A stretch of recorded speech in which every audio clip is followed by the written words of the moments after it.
Bonjour à tous, aujourd'hui on retrouve Seb, donc photographe. Seb, est-ce que tu peux te présenter, nous dire un peu ce que tu fais et depuis quand tu es photographe?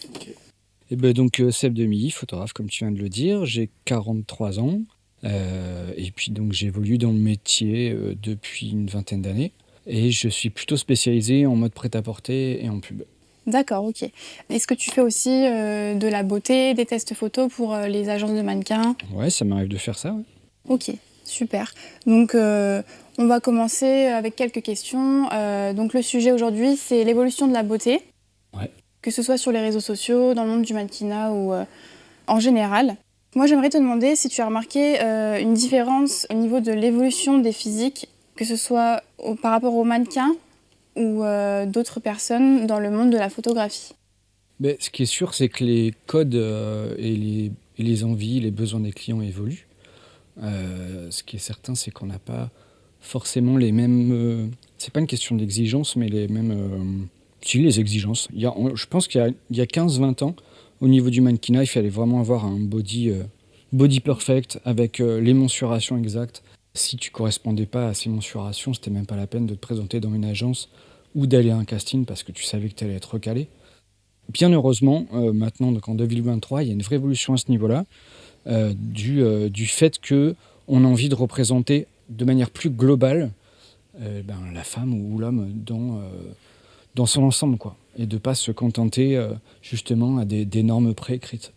Ok, donc c'est vrai que toi, tu vois une réelle évolution au niveau des normes de beauté Ouais, depuis quelques années. ouais. On n'est plus sur les standards des années Oui, 80-90.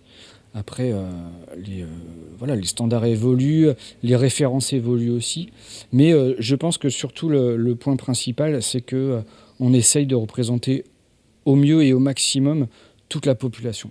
Parce que avec toutes ces années où on a imposé, surtout à la femme, je pense, des standards de beauté, et en fait, on a fait que frustrer les femmes, en fait. oui, c'est vrai.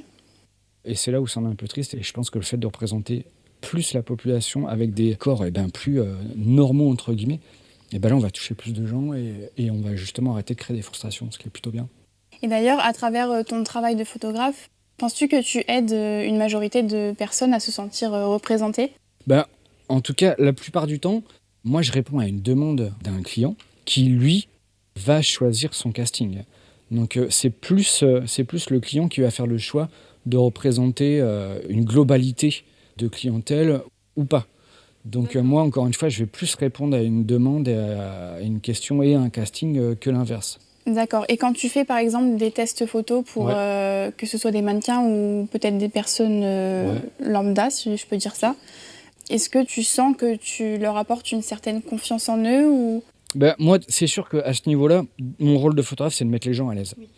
La manière de regarder les gens, c'est hyper important.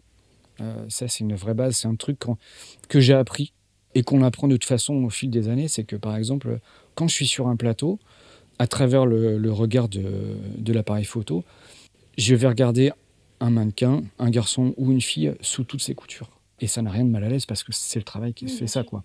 Par contre, une fois qu'on est sorti du plateau, je vais plus du tout regarder la personne de la même manière. Si tu regardes la personne de la même manière que quand tu allais sur le plateau ou en dehors, là tu instaures quelque chose d'assez malsain, je trouve. Tu vois ? D'accord, ok. Non mais tu vois, par exemple, si je fais de la lingerie, évidemment que je vais regarder la poitrine et les fesses d'une fille. Si j'ai ce même regard alors qu'elle n'est pas sur le plateau, ça devient un peu bizarre, quoi. Ouais. Tu vois ce que je veux dire ? Ensuite, quel impact penses-tu que les médias et les réseaux sociaux ont eu sur la définition des standards de beauté? C'est énorme. Ouais. C'est considérable. Et pas toujours dans le bon sens, quoi. Surtout actuellement, je pense à toute cette génération d'influenceurs, influenceuses, qui donnent une image qui est quand même pas... après, ça reste mon avis, quoi, Oui, bien sûr. mais qui n'est pas... Très positive. qui est pas très positive, quoi, parce que en fait, ils mettent en avant quelque chose d'assez fake. Enfin, tu vois, je pense à la chirurgie, ça devient n'importe quoi. Tu vois, toutes ces filles qui ont les bouches complètement refaites, elles ressemblent plus à grand-chose. Enfin, si, elles ressemblent à leurs copines, à leurs copines influenceuses qui ont des bouches énormes, des poitrines énormes, les hanches taillées.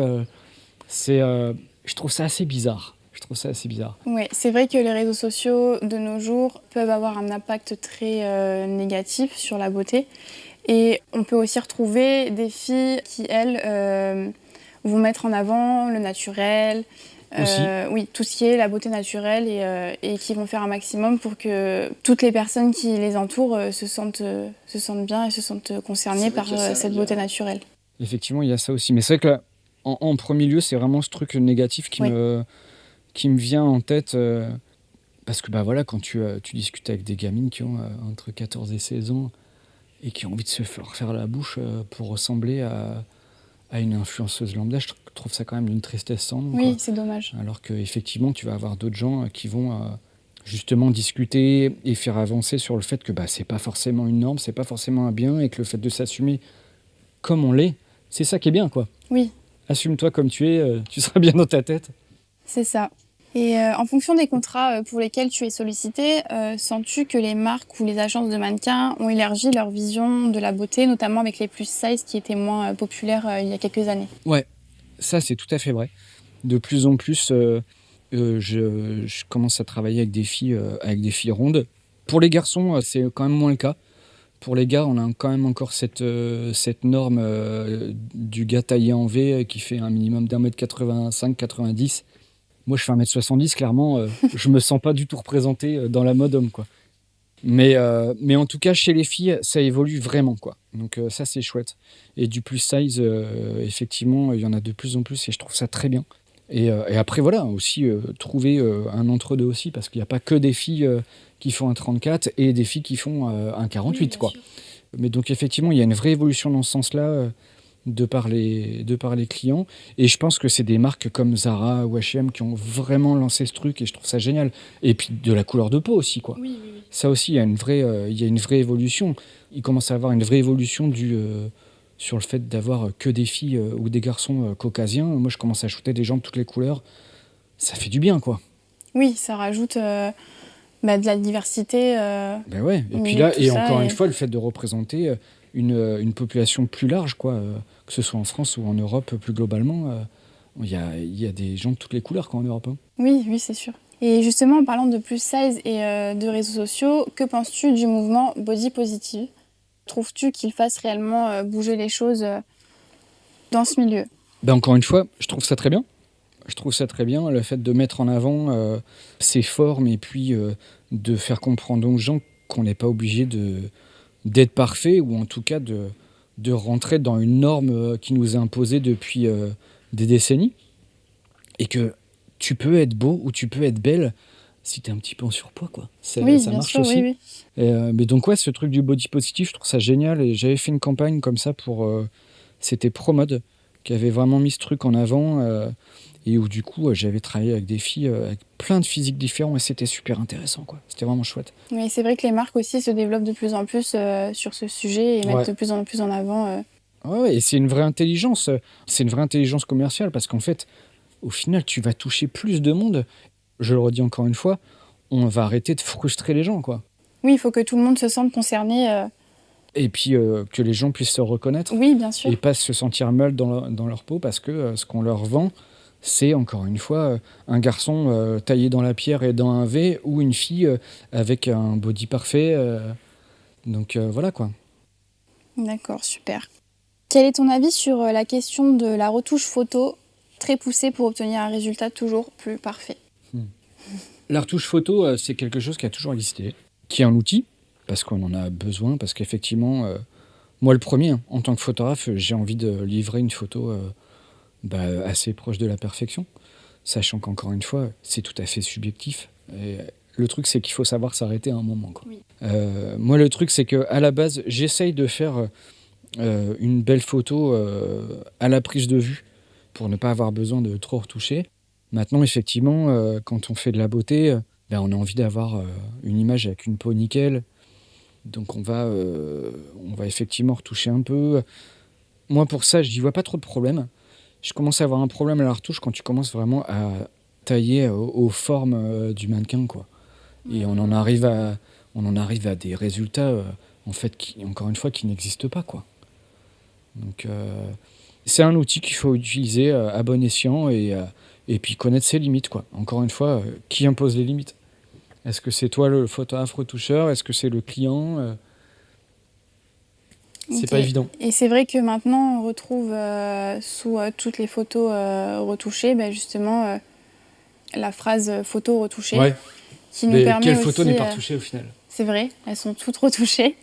Et que ce soit pour les influenceurs ou que ce soit pour les publicités, le fait de voir photo retouchée, ça peut aussi peut-être, dans un sens, nous rassurer sur le fait que cette personne, au final, elle n'est pas si parfaite que ça. Et puis, on est tous pareils au final.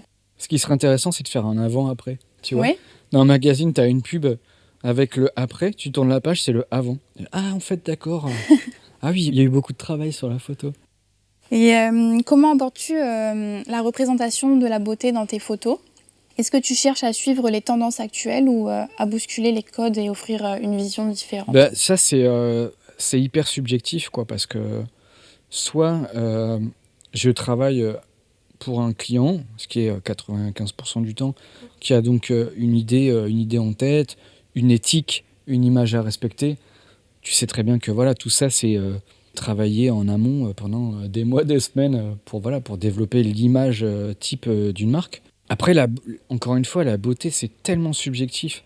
Moi, je vais trouver une fille ou un garçon beau, entre guillemets, ça va pas forcément être le cas de mon voisin. Oui. Maintenant, moi, j'essaye de faire paraître ça, de mettre en avant ce que je vais trouver beau chez une personne, avec la lumière, avec mes angles de vue. Et encore une fois, ça reste hyper subjectif. Je vais faire une lumière qui, pour moi, va mettre en valeur quelqu'un.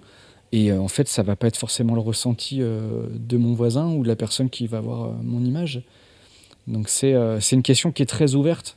C'est là où, encore une fois, la beauté, c'est relatif à tout un chacun, quoi. Je te remercie d'avoir répondu à toutes ces questions. On se retrouve très vite pour un nouveau sujet sur ces podcasts. Ciao. N'hésitez pas à suivre Perfect Model officiel sur nos pages Instagram, Facebook et LinkedIn.